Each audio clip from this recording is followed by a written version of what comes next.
Let's say you're preparing your client for a hip hinge movement pattern, something like a deadlift.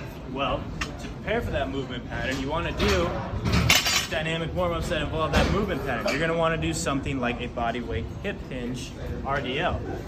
That way, you can ensure that you're only preparing muscles that are going to be worked during that portion of the workout. Something like a runner stance with the hip shuttling will also be useful because it targets that specific joint that's utilized in the workout.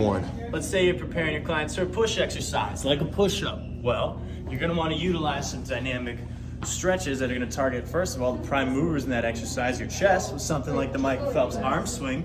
You're going to want to think about which joint is going through a range of motion in this exercise, like your forearms, and do something like a dynamic wrist stretch where you're holding for less than 5 seconds, like in all dynamic stretches.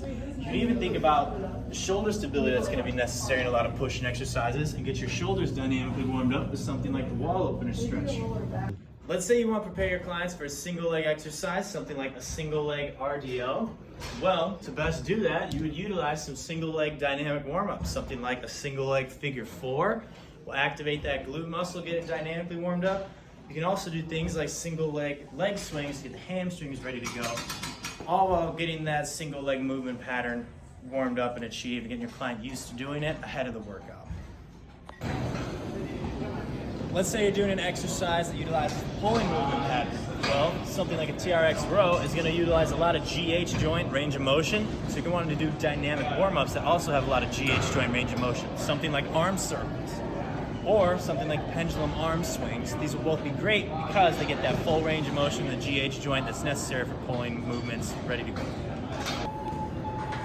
Let's say you're doing an exercise that involves that rotation movement pattern, something like a pull-off press. Well, you're going to want to do some dynamic warm-ups that also involve that movement pattern.